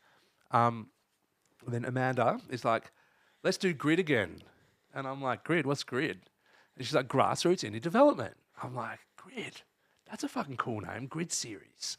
So that's how that name came about. Wow. We ran I was actually wondering about that. Yeah. Yeah, so it's an acronym. Mm-hmm. So credit to Amanda. Amanda, you know. Yeah. So that's how that name came about. And then we did another time, and in that time we had another great band come through, which is a soul band. I'm like, yay, like back to my roots. And they were called The Fabric. And they were kind of, the pub were like, yep, this is the one that, we're going to give a residency to and a recording budget to. And I got to cut a track with them. And the singer of that band is Angie McMahon, or was Angie McMahon, who's now a really successful artist. Yep. As a solo artist. But, it was so obvious at that point in time. She was such a brilliant singer. She had a great collaborator. His name's Ben. They wrote these beautiful songs. And again, like everything for me was just this opportunity to practice and just get more confident as a producer. I'm like, cool, now Razor Mockham was a thing that was a 2-piece, but now I've got producing like an 8-piece band. And I'm like, I know how to do this because I used to do it with my old band, but I wasn't in the band. So it was a different sort of relationship. For sure. But so then how does it evolve from that to where we are now? Okay, so this is, there will be some kind of, it's potentially boring detail, but I'll skim over it pretty quick. At that point in time, Elsternwick Hotel is owned by the ALH Group. Mm-hmm. For people that don't know, it's essentially a big pokies spot, and then a bistro, and then the TAB, which is sort of the sports bar, and the punters don't like you fucking with any of this stuff. Correct. That's right. But basically, ALH Group are one of the biggest pub groups in the country, and their head of entertainment, I think she's still there, and bless her, she's such a fucking champion of original music. Her name's Charlene, and she had an assistant named, or still does, Meg. I should also note, in between Amanda, whose floor I slept on, there was another awesome bar manager. Her name was Jenna. And Jenna was a real champion of the work we were doing as well. I basically get a meeting with the program entertainment manager, and the aim was, there's always great shows that happen in these outer suburban areas. Mulgrave, there's this big pub in Mulgrave, I forget what it's called. It's a big one. Village Bell. Yeah, okay. The Village Bell in Mulgrave. Not the one in St Kilda. No, I know. I'm getting myself mixed up. It's something Bell, but it's not the Village Bell. I'll have to look it up. I remember Jenna from the from the Elsternwick. Yeah, the week, because she went to, because I DJ'd for it. She went to the GB, work at the GB for a bit. Yeah, she did. And I DJ because I met her when I used to be a local booze hound there. Amazing. And before the GB changed, I DJ'd for her downstairs there a bit. And then I think she got out of hospo. She did. Yeah. I don't remember. I don't exactly know what she kept on doing hospo. She went back to Western Australia. Okay. But then I'm not sure what she's doing now. It would have been at least 10 years ago, yeah. 15 years ago. Yeah. She had the hair. Yeah, she had the hair. And the zip. Yeah, that's it. Yeah, I remember Jenna her. was a legend. Love Jenna. I was at that pub a lot because I lived down the road, and my mates, because I grew up around there. Which footy players did you see there regularly? Oh, see, this is the thing. So I moved out of Elwood, I think, in 2009. Yeah, right. So that 2011, I was living in St Kilda by then. Okay. Which in the grand scheme of things is fucking a kilometre. It's like 800 metres away, but I was just at a different pub then. Yeah.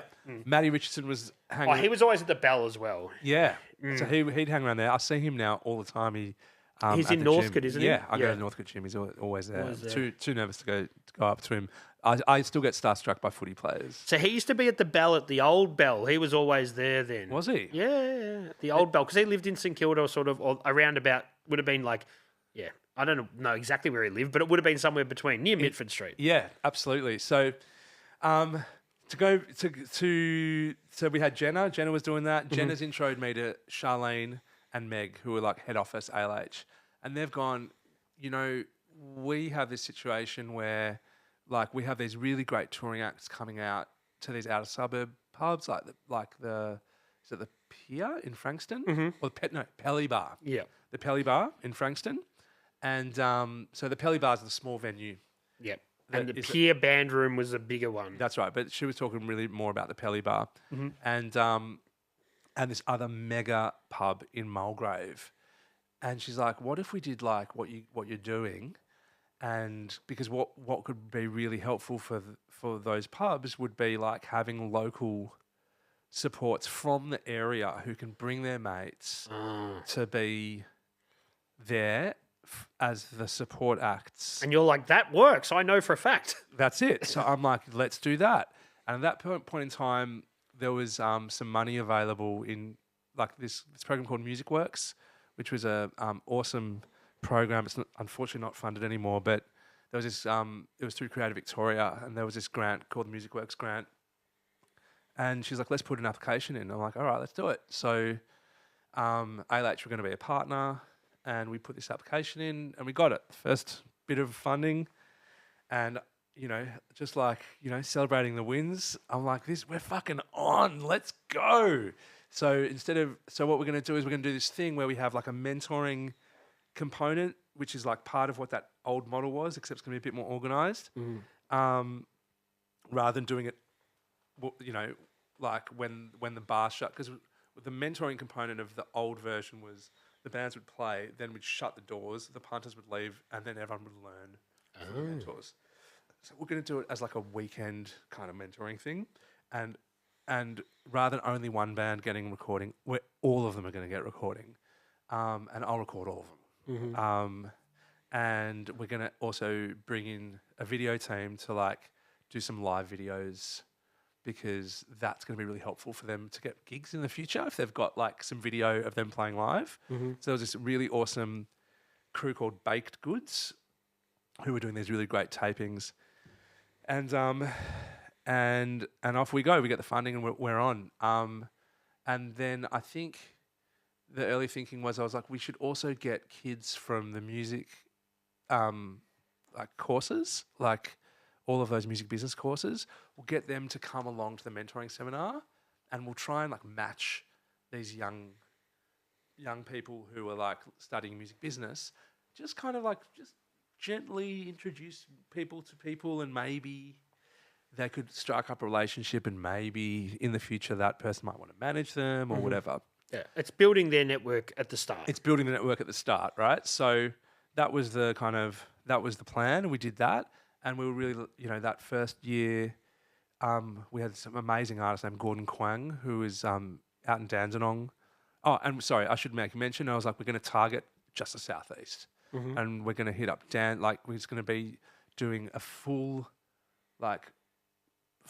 bore kind of engagement to everyone in Dandenong and everyone in that area, to just get the word out that we're looking for artists in this region out of Southeast. Why specifically there? Because there was the Pelly Bar in Frankston, right, and then there was the bar in Mulgrave. Okay, yep. Right? So that was a thinking, and I guess that was kind of one side, and then the second side was like what I'd sort of observed in like all my work as a producer, like from the kind of wedding dudes, the grooms, to like just artists that I'd be producing along the way, is that it was incredibly hard to find an artist that could afford to pay for a producer.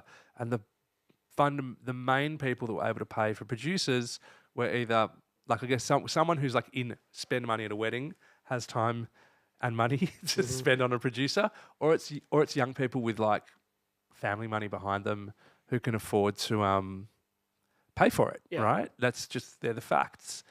And I sort of was like, this is kind of bullshit, like what kind of a ecosystem are we living in where only like privileged kids can get a shot at making a record? So we had the Mulgrave Frankston thing, and I was like, well, let's hit Dandenong. There's so many young people in Dandenong.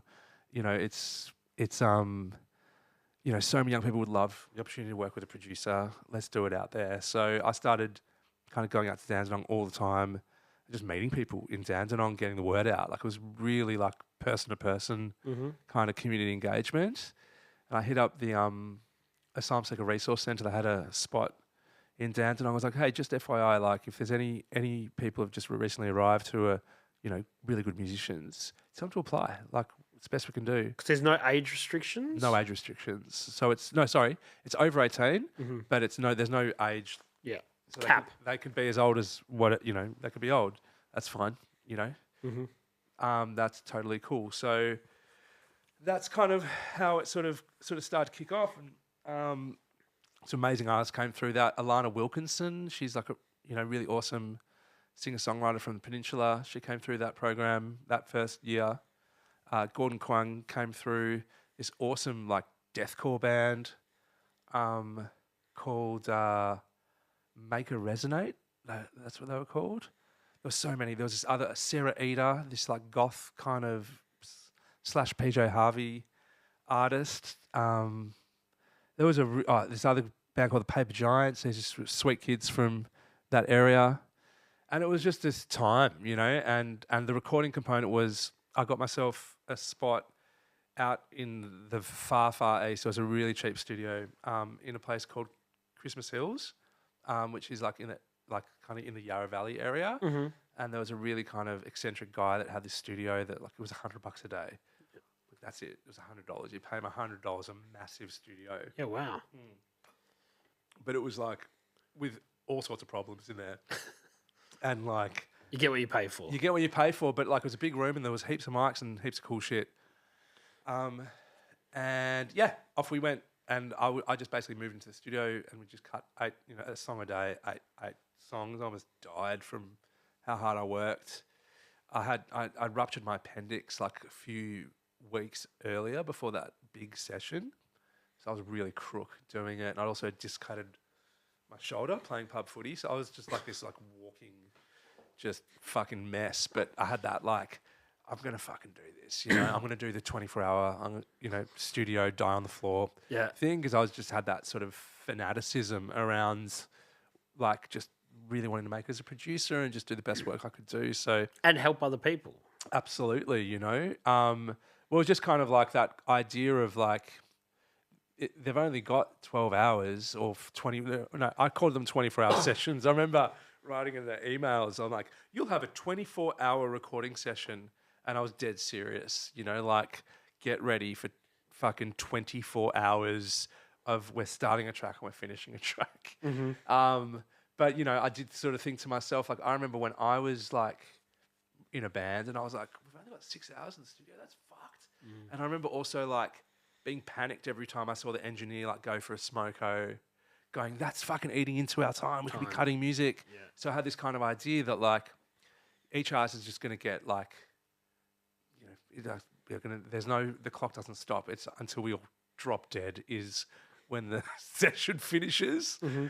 And one song did really well. Gordon's stuff got, it got happening for him, which was really cool. And yeah, that was sort of like this early version, and it just, that model just continued. And did you? Sorry to cut you off. You're right. But did you workshop the model, or did it naturally evolve to where it is now? Well, yeah, it kept on evolving in that, like, so that model was sort of set up by myself and the other co-founder, Aisha, and we were romantic partners at the time as well, so we lived together and really lived and breathed this project.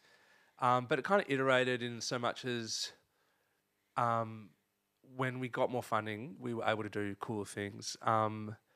And that whole, again, the rinse repeat on how like we were able to grow it is really quite, it's the same playbook. It's just, we got we were able to sort of celebrate our victories and then kind of, take whatever like little wins we could to tell our stories. So, we had that early funding and then we went again, but now we actually knew how much it kind of really cost. And it's still like not even close to how much it really cost because we're doing it all for free. And, it was still the 24-hour sessions. Yeah. And it was still like myself producing every song and running the program with Aisha. It was just hectic, right? And you're making money as well on from producing other people?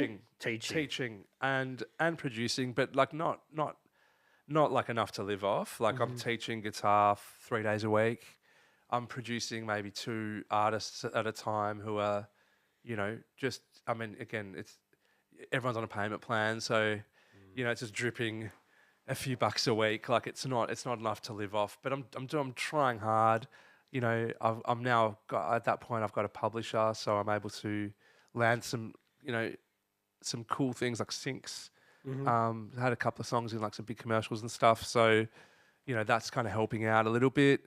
From your personal songs or songs? My personal songs. Right. And I was always still making. So I started this like trip hop group called St. Ives, and with an amazing singer from Perth named Anna.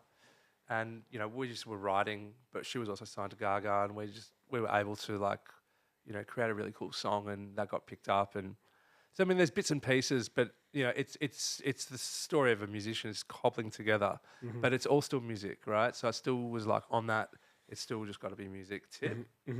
And yeah, I mean, it's still an incredibly low resource kind of situation. We're just making it work with in the same model of never asking for more.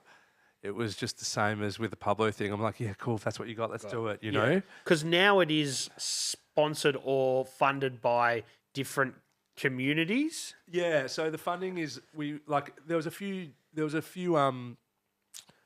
different generations of it, but like our big moment was when we landed a commercial partnership with Belong, which was a low cost mobile phone carrier.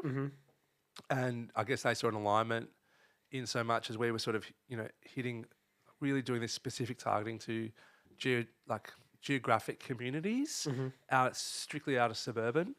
And they were looking to connect with out of suburban young people. So, there's a story in that, but, I could go on and on and on. But we landed that, and that was really, really exciting. And that gave us this opportunity to go, you know what, we're not going to do the live video component anymore. We're going to do little docos about each artist. And we're not just doing it in Melbourne anymore. We're doing it all around Australia. Yeah, I saw a Perth recently. So in 2019, we did our first Australian program. So we did Western Sydney, Outer Perth, Southwest Brisbane, and 2 programs in Melbourne. And that was just an awesome time with some amazing artists that came through that year particularly. There's one amazing rapper named Srirachi. She came through that year, and some really great artists in Sydney. Her name's Clarissa May, who's now goes by their name's Clarissa May. They go by the name of Patience. Really amazing singer. Srisha was another awesome artist from Western Sydney. Nyasha, who's a rapper in Melbourne. She came through the Deep West program. So there's just been some really cool acts come through. Well, that was all happening in 2019. We're up and about. It's now like kind of getting to a point where it's a bit of a job, like as in, we're able to live a little bit off it. We're still working our other jobs. And then COVID. I'm sure everyone's story kind of does that, right? Like COVID happened, 2019, and we've got all this great momentum, and we've just gone national, and and How did you tackle it? Well, there were some things going on that Aisha and I sort of we separated as romantic partners as well. So there was some kind of instability of the business at that point in time. But how do we tackle it? Well, that's right. We I guess everyone was just surviving 2020, but 2021 rolled around, and we were like, the big thing that was going on was there was a lot of movement to rejuvenating the live music sector. So we were like, let's do a festival. Let's put a festival on. And it was, again, one of those like random things where I was producing one of the artists like who came to the program just as a producer, not as a grid guy. And we had a show booked at Sydney Festival, and she was out in Cranbourne. So she's like, I said, well, I'll come to you. We'll rehearse in Cranbourne. She's like, I've got this spot. So go out to this spot in Cranbourne. It's called The Factory, and I'm dying for a coffee. I'm a big coffee drinker. I get to the thing. I'm like, is there anywhere to get a coffee around here? She's like, man, I don't know. I don't think so. She's like, there's this big skate park just like 100 metres that way. They might be able to do coffee. I'm like, right, I'm going there. So I head over, skate park. What the fuck is skate park? And it's this massive, massive hangar which is called the Shed. Shed 9. Oh, Shed. It's no, The just Shed. the Shed. Yeah. And I walk in there and I'm like, I didn't know this place existed. And one of the things that I'd heard from so many of the artists that had come through the Southeast program was there was nowhere to play. Like, you're from down here. I mean, it's getting better. There's a great new venue down Peninsula Way. What's it called? Soundbar. Yeah, that one. There's a couple of, I think it could be Soundbar. They won the Music Victoria like best small live music venue last year. It could be Soundbar. Oh, Singing Bird. No, not Singing Bird. But it's picking up again. Yeah. Out here, but like just in that little pocket of time, it was pretty slim pickings from say 2017 to 2021. And I'm looking at this place. I'm like, well, there's nowhere to do shows. Fuck, let's do a show in here. This could be fucking cool. And I'm like, we could use all of those ramps as stages. And I just got this like obsession. And I'm like, we're gonna do this, and we're gonna do a festival, and we're gonna do a festival in the Shed, and we're gonna build 3 stages using that ramp, and that ramp. And it just so happened that at that point in time there was a lot of there were budgets to be putting on revitalization type experiences. So we applied to do a festival. I have never run a festival before at that point in time. But the infrastructure's there. There's bathrooms. Everything's in there, do you know? And you've got a pope. You're good to go, right? But this is fast learning. Like I'm like, I don't know how to fucking put on a festival. Like, but we get the funding and away we go. And we put on this festival, 20 bands at the Shed, turn the whole place into a festival site. I called my buddy, who's one of the old Sing Sing engineers, which is where we used to record. Yeah. And he was really good on the tools. And I was like, could you build us, like, I was like, here's the challenge. Because he's an audio guy. I was like, we're going to have 3 stages, 2 PA systems, DJ stage, 2 band stages, let's fucking go. And he's just his name's Locke, and he's just the kind of guy that loves that challenge. And off we went, and it was the first time we had staff. So we had 2 staff members, and that was the first time we had a team. Smashed it. Yeah. And so then, but like obviously after COVID, everyone's excited. Live music, there's money for it, but then the funding doesn't last forever. Does No, absolutely not. So I guess the kind of like the story of just trying to keep a creative business afloat is, you celebrate your wins, but no one sees how many fucking losses you take. And we've taken like L after L after L after L. Do you know, like, I mean, it's you have more losses than wins. So trying to get this thing to be a business is, just stubbornness, you know, just raw stubbornness. Keep pushing. Just keep pushing and kind of just really fundamentally just trying to be like really just true to like what you're about, and just keep on going. So, we'd always wanted to go back national, and we're not like fully national yet, but we're just back interstate for the first time now doing Perth. And we've got a team out there who are actually one of the artists that came through our program. Oh, wow. Is now running it over there. And we've got a couple in Melbourne. So that's kind of the story. And, then there's like the personal story of like I've had 2 kids, in that time. And, the hardcore, that 24-hour guy, he's gone on long service leave. But there are other people, that we've been able to bring on that are kind of at a much more flexible point in their life. I mean, we were talking before that, it's rare for both of us to be able to be talking to 8:30 at night because I've got to get home. You've got a lot further to go than I do. But, I think I had to make a decision when the kids came that, this is really good and I love it. There's a few decisions, the personal decision of just needing to be a bit more present for the kids, and then also the actual what's good for the business decision. And what's really good is that I start to step away a little bit and let it grow. Let it grow, and let fresh eyes and ears kind of get involved and take it to its next stage. Man, it sounds exciting. So if people wanted to get involved, how can they do it? When is the next round? Where do they have to be located? Give us some info. All right. So basically, we are currently got, the outer southeast program's just closed. EOIs are just closed. So, apologies if you're out in the outer southeast wanting to get involved. But there will be next year? Hopefully. I mean, we exist year to year. Yeah.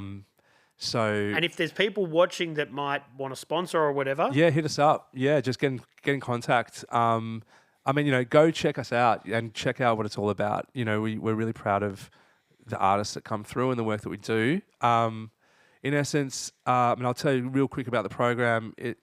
We cast a net out into a particular part of the country. So right now we're working with suburbs that we call it outer Perth because Perth is an interesting geographical kind of 2 sides of the river, all that sort of stuff. But the big stuff is that the inner city. It's kind of like a crescent, and then once you get out of that crescent, it's like a very different lived experience as you go beyond that crescent.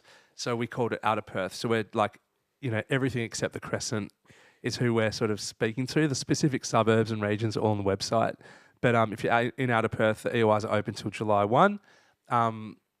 If you want to apply, you just head over to the website, and the things that you get if you get accepted into the program is it's like a 2-day super intensive boot camp style kind of intensive mentoring experience with like music industry just legends. So we've got Danny Colgan, who is like the programmer at Fremantle Arts Centre, Fluent, one of our past artists, Linda from Perth Festival. So they're like the music industry mentors. I'm sure I'm missing someone. Apologies if I missed someone. So the artists will do that intensive boot camp, and the next thing they'll do is they'll be paired with a producer. They'll do 4 days, maybe 24-hour days. Who knows? Depends how insane the producer is. But they'll do 4 big days in the studio to kind of start and finish a song. Where we really kind of hang on really tight to like the kind of time frames that are required for creativity to really flourish. And we reckon 4 days is about right to cut a song from beginning to end. If they can do more than 1 track in that time, can they? Yeah, I mean, we discourage it. Because you just want them to work on it. Well, I mean, like it often happens that, but we, from my experience as a producer, as kind of having informed that type of process, it's you need 4 days. Okay. You need revision time. You need to rethink what you've done yesterday. That's our approach. Yep. But of course, if they're guns and they can just get it done in a day, then absolutely, they've got 4 days with the producer. They can do what they want. And there is also, because I know somebody who applied. Okay. And then in the Southeast program? Yeah. Great. And he messaged me and he's like, "Hey man, I'm going to put you down as like a reference." And I'm like, "Yeah, I know. This is the thing. Well, I didn't know. It's not your reference. I know, but he kind of railroaded me, and then he's like, "Yeah, so actually, if I'm successful, you're the hype man." I'm like, "What do you mean?" Okay, so basically, that's how it kind of adjusted over the time. So what we'd learnt in the early versions of the program was that artists would come through, they'd get all of this knowledge, which could be really, really awesome and empowering, especially if you're a solo artist, because we accept bands, it's bands and solo artists. But if you're a solo artist, you walk into a room with a whole bunch of, grown-ups talking about things that either you see as simple or complicated, but it can be quite overwhelming. And there's so much information and there's so much learning to happen.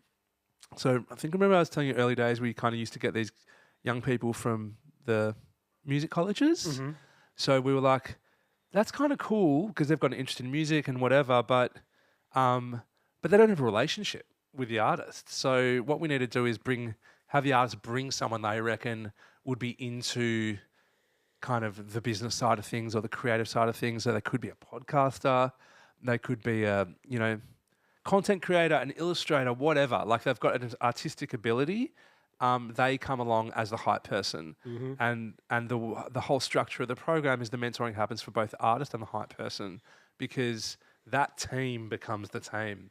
And we can appreciate that, using that example of like, yeah, your buddy's a podcaster, well, he'll get you on the pod, hopefully, you know, if you get into the program or whatever. So yeah, the hype person's like a fundamental part of the whole thing. Is this a new? And this is new. This is in the last 4 years. Okay, so it's not that new. It's the first time we did it was 21, and it really worked. Okay. We had this amazing artist named RJ Vita.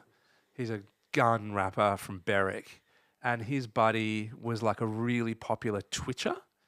I don't know. I mean, is that what you call them? A Twitcher? I guess you're on Twitch. I guess I don't yeah, know. right. But like this gun gamer, and had a huge following on Twitch.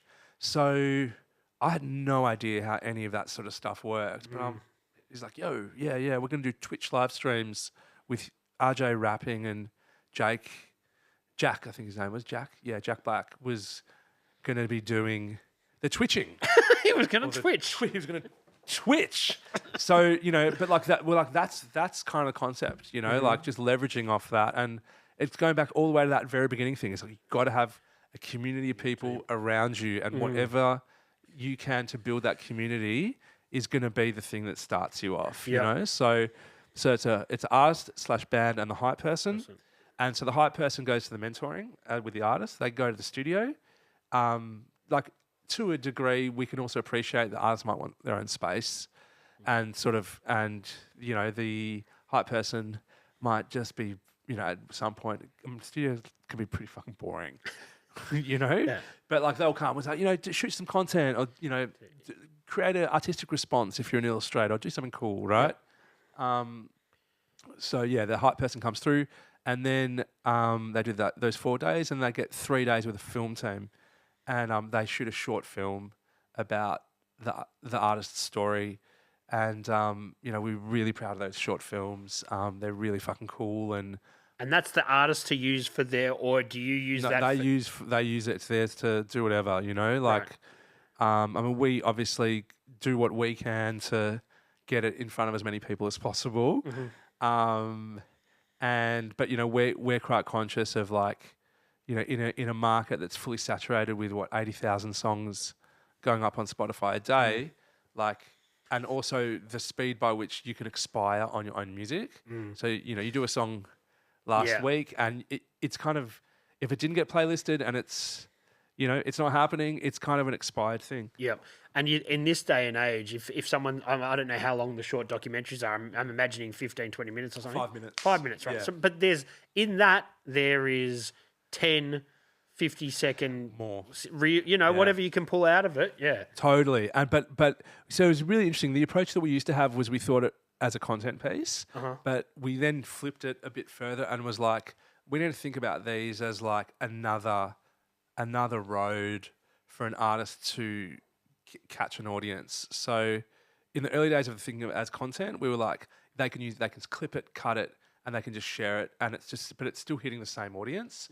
But if we make it a film, like we could be hitting like the short film type people audience, you know, and it's introducing the artist to a whole new world of. And can you tie them together because there's multiple, so you could have Perth and yeah. I mean, tie them together as like put all the films together. I mean, that's the dream, but we don't have the money for it, right? So if anyone's out there wants to make a feature, hit us up. But look, that would be amazing. But we know we've got resources to do 5-minuters, and we get them done. And we've got such a brilliant film team. And yeah, the film team are all like filmmakers. So like, you know, they're doing it properly. They're doing it properly, and they look beautiful, and it's just so fucking cool. So they do that, and then we just do some shows in the local community. So yeah, the Perth one will hopefully, fingers crossed, to be a big sort of thing that happens in Perth. We'll just wait and see what happens, if that lands. But yeah, and hopefully rolling it out to other cities next year. That's the dream. So we've got something about to go in Newcastle, which, you know, watch this space if you're from Newcastle. I've got a good mentor in Newcastle for you. Okay, cool. We can discuss. And then we've got the Outer Southeast program right now, which we are just, I mean, so excited by who's involved. We've got Hannah Fox from Rising, who's a creative director of Rising. She's going to be mentoring an artist. We've got Carl Perez, who previously managed Sample the Great. He's going to be mentoring one of the artists. Annika Luna from Triple J Unearthed. She's going to be involved. Monique Matosic, who's a gun PR person, is going to be involved. And then the producers is just like our dream team. We got Alice Ivy is going to be producing one of the artists, Joelistics from TZU days, which is a kind of a nice sort of tie back to those that early experience in Byron Bay. He's back making new music again. Yeah, he's always doing stuff. Yeah. So he's a really good friend of mine, and my studio. He's got a building with a bunch of studios. So I rent a studio in his building. We speak all the time. I missed a call from him on the way out. My way out here, I owe him a phone call. We got Sensible J from Cool Out Sun, so that Info Connect, which is awesome. Yep. And also Uno Stereo, who's a brilliant producer in his own right. And then the film team is just awesome filmmakers. Paul Hewen, previously of 76mm Films, Emily Seif, Sam Biddle, and Nick Ray, and it's just a dope team. And it's I mean, now it's to think it used to just be kind of like this 2-person thing to now it's like 10, 15 people kind of involved in like working alongside these artists that on 2 different coasts. Yeah, on 2 different coasts, and and hopefully Newcastle later this year, and we'd love to just be wherever the need is, So we've got a real interest in sort of heading out to Queensland, into like Cairns and Townsville areas. It's just an exciting time. Yeah, and so communities out there, councils out there that have the funding, they should hit you up and make this stuff happen. Oh, look, we'd love that. I mean, we understand, it's a tough environment right now for the arts. But, we're a creative bunch and we'll always find a way. For sure. Yeah. Man, I'd love you to come back when we've got some more time and we're not under the pump. Yeah. I think we might wrap it up. Is there anything else you want to tell people before we do wrap things up? I just want to say, I love your podcast. It's so cool to, have a space to have these kind of long conversations, not from a content point of view, but actually it's rare that you get to sit in front of someone who's not a therapist, who's not a paid therapist. But, you might well be a therapist. It's a really cool thing, that you're doing. And like from a personal level, just to kind of have the opportunity to sort of reflect and tell your story. It's rare that you get those moments in life, especially as you get older. So, maybe I probably when I'm like 80, I'll tell my story all the time. But no, it's been a really cool experience. So I just want to say thanks, and everything you're doing to kind of share stories from so many different people from so many different backgrounds is just super dope. So thank you. That's the plan, man. I'm sure you know a lot of cool people. So maybe if Joelistics, or if you know anybody that wants to come and do an episode, I'll appreciate you putting in a good word for me. Yeah, cool. All right. I appreciate you coming in, man. Ariel from the Grid series. Yeah. Thanks for coming in, man. It's been a good chat. Thanks, Maloney. Cheers.